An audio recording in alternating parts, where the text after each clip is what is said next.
नमस्कार विद्यार्थियों, स्वागत है आप लोगों का उत्कर्ष नर्सिंग क्लासेस के यूट्यूब चैनल पे। आप लोगों का नॉर्सेट 9 का प्रीलिम्स का एग्जाम हुआ और अब बारी है मेंस के लिए। तो क्या एक्सपेक्टेड कट ऑफ जा सकती है according to the review of the students और द पेपर एनालिसिस। अगर मैं सबसे पहली बात करने की कोशिश करूं, नॉर्सेट 9 का जो प्रीलिम्स का एग्जाम था, नॉर्सेट 9 का जो प्रीलिम्स का एग्जाम था वो एक वर्ड में बोले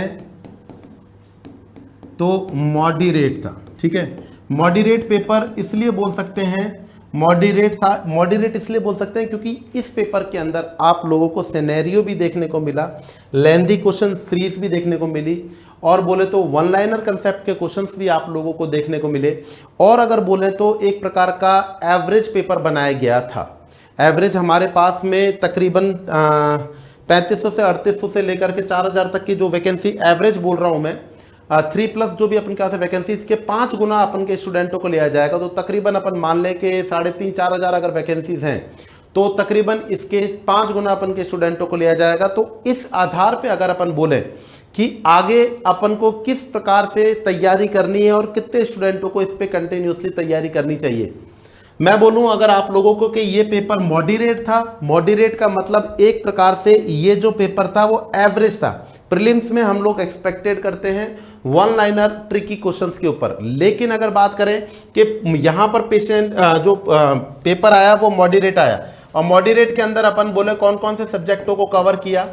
मॉडरेट के अंदर सब्जेक्टों को कवर किया गया है, इसके अंदर ऑप्स को लेकर के मॉडरेट के अंदर इसमें कवर किया गया है मेडिकल सर्जिकल नर्सिंग को लेकर के, इसके अंदर कवर किया गया है साइकियाट्रिक नर्सिंग को लेकर के, इसके अंदर कवर किया गया है लीस्ट अमाउंट पे F1 का सबसे कम अमाउंट पे कम्युनिटी हेल्थ नर्सिंग को लेकर के। तो ओवरऑल इस प्रकार का अगर आप लोग को पेपर देखने को मिल रहा है तो यहाँ पर आप लोग के पास में जो कट ऑफ जाने वाली है मॉडरेट लेवल के लिए कट ऑफ जाने वाली है 50 to 55 ही जाने वाली है, नॉट ग्रेटर देन, कोई चांस नहीं है इससे ऊपर। और कैटेगरी वाइज अगर आप बोलेंगे, ये जनरल के लिए मैं सस्पेक्ट करता हूं। ठीक है, ये जनरल के लिए मैं सस्पेक्ट करता हूं। और अगर मैं बात करूं कि जैसे जैसे कैटेगरी की बात करेंगे तो -5 करते जाना EWS SC ST के लिए बिल्कुल। तो याद रखिएगा, बिल्कुल तो याद रखिएगा बच्चों, आप लोगों को यहां पर अच्छी तरीके से समझना है इस वाली बात को कि यहां पर आप लोग के सामने कैटेगरी वाइज सबकी जो रैंक्स होने वाली है वो डेफिनेटली क्या होने वाली है, अब कम होने वाली है, इसमें कोई भी डाउट नहीं है। यहां पर आप लोगों को जिन्होंने एवरेज पेपर दिया है, कॉन्सिस्टेंटली 360 डिग्री सीरीज देखी है, कॉन्सिस्टेंटली अपने नोट्स को मेंटेन किया है, अपने जो तैयारी को आपने बखूबी रखा है, तो वो कोई भी डरने की जरूरत नहीं है, कोई उनका सिलेक्शन नहीं हो सकता है। They are qualified for definitely prelims. Prelims के लिए वो डेफिनेटली क्वालिफाइड हो चुके हैं। पेपर को देख करके, ऑरा को देख के घबराने की जरूरत नहीं है, कुछ नया नहीं है। ये पेपर आप लोगों का क्लियर है, जो कि सेफ जोन के अंदर चल रहे हैं।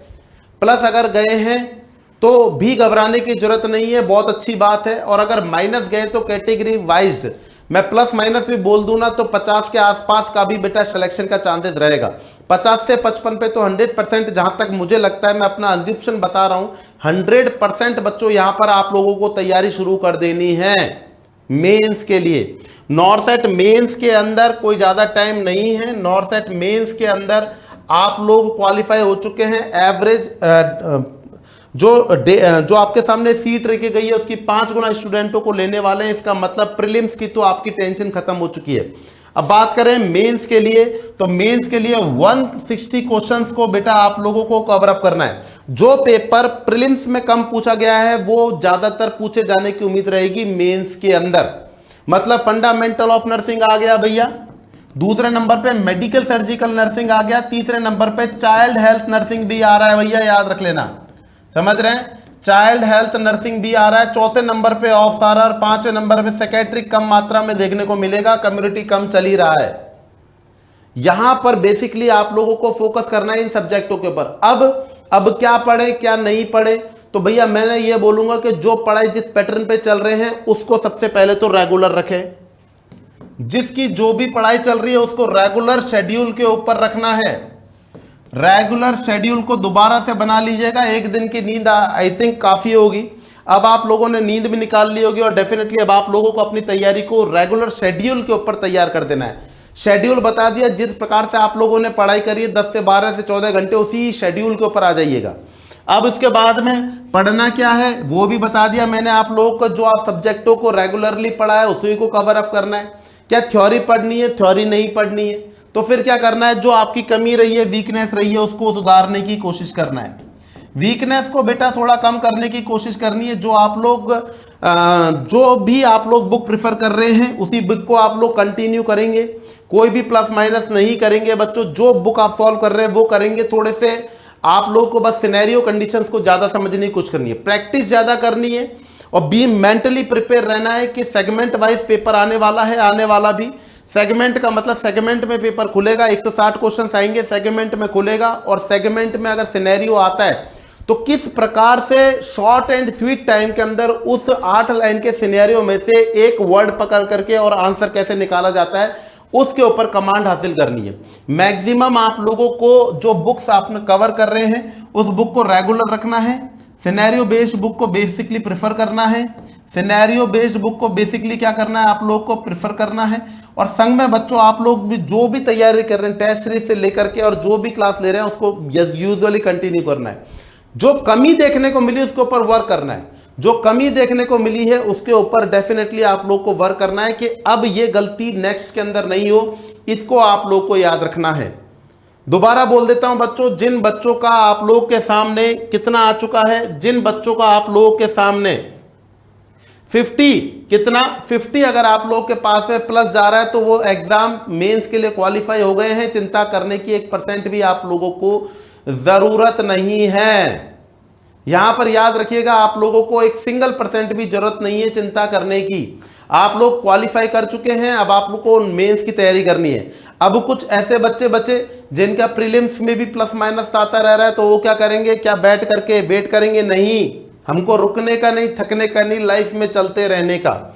मतलब तैयारी को दोबारा से पूरे जोश के साथ में उठा लेना है, क्योंकि वैकेंसीज की कमी नहीं है, याद रखिएगा।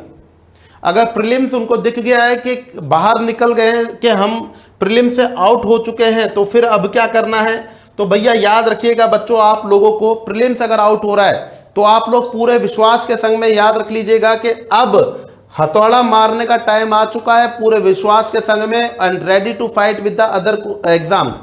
पूरे जोश, जुनून और पागलपन के संग में इस बार सोच करके जुड़ जाइएगा कि इस बार तो पक्का एग्जाम में निकलना है। आने वाले 6 महीने में इतने एग्जाम्स आने हैं जितना आप लोगों ने सोचा भी नहीं होगा। तो याद रखिएगा बच्चों, सभी एग्जाम्स आएंगे और बच्चे सेलेक्ट भी होंगे, पर सिलेक्शन उनका होगा जो कि अपनी कमियों के ऊपर सुधार करेगा, जो अपनी कमियों पे वर्क कर रहा है, जो वीकनेस रही है उनके ऊपर जो भी वर्क करेगा वही क्या करेगा, वही विक्ट्री को प्राप्त करेगा।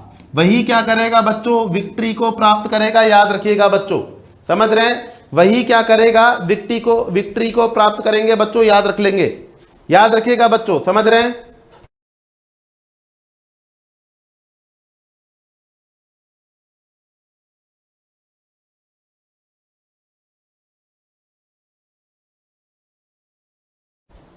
बिल्कुल, इस वाली बात को याद रखिएगा। वीकनेस के ऊपर अगर आप लोग वर्क करते हैं तो डेफिनेटली यू गेट सिलेक्शन। आप लोगों को याद रखना है कि यहां पर आप लोगों को अच्छी तरीके से सिलेक्शन के लिए अपनी वीकनेसेस के ऊपर वर्क करना है। ठीक है बच्चों, याद रखना, अपनी वीकनेसेस के ऊपर अगर आप लोग वर्क कर लेते हैं तो आप लोग सिलेक्शन ले जाएंगे। आने वाले एग्जाम पे SGPGI आ रहा है, KGMU आ रहा है, और आपके सामने Baba Farid university of health science आ रहा है, PGI के कंसेप्ट पे आ रहा है, DHS के कई सारे एग्जाम्स आ रहे हैं जिनके अंदर आप लोग को सिलेक्शन लेना बहुत ही ज्यादा जरूरी है। तो आप लोगों को अपना सिलेक्शन लेना बहुत जरूरी है और अपने वर्क को कंटिन्यू करना है।